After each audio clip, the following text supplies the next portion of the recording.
The US presidential election is just days away, so let's take a quick look at how the US presidential election actually works. This upcoming election in the United States could potentially have global consequences, so it's important to understand how the election process works and how the president is actually selected. The process itself can be quite confusing at first. For example, there have previously been 4 elections in which the president actually lost the popular vote within the US, but still became president. How is that possible? Well, it's all because of something called the Electoral College. The mysterious Electoral College was established in 1787 with the creation of the US Constitution. But do not think of the Electoral College as a physical place within the US. Think of it more as a process by which the President of the US is selected at the meeting of the electors.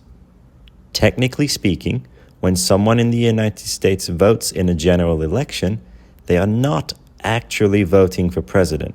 They are voting to tell their state which candidate they would like their state's electors to vote for at this meeting of the electors. We will come back to the meeting of the electors shortly, but first, let's talk about what an elector is, how their vote works, and what role the states play in determining the election. An elector is a chosen representative for a political party that votes for the president based on the results of the general election within their state. Each elector counts as one vote, with a total of 538 votes, or electors, available during each presidential election. The number of votes available is based on the results of the most recent census and the relative population in each state.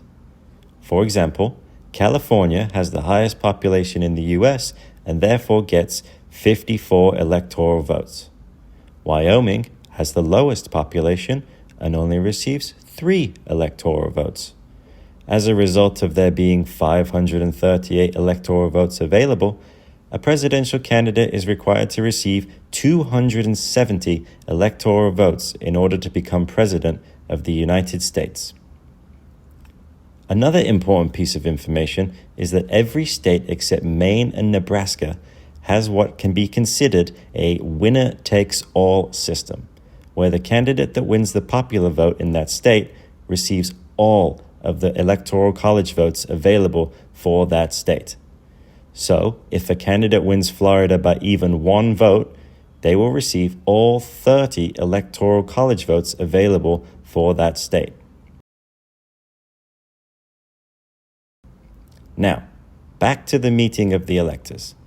This meeting always takes place on the first Tuesday after the second Wednesday in December.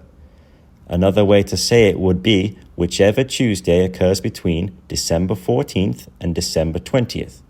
This year, the meeting will take place on December 17th, 2024, and the result will officially determine who becomes the next president of the United States.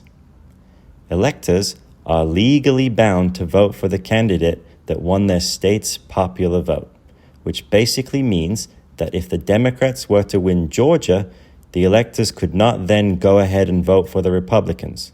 However, interestingly, in 2016, several electors were disqualified, replaced, or fined for failing to vote as pledged. I wonder what happened in 2016. Finally, on January 6th of the year following the general election, the votes are officially counted in a joint session of Congress, where the current vice president will be responsible for certifying and announcing the winner of the presidency. After this, 2 weeks later, on January 20th, the president is officially sworn in and begins duties as President of the United States.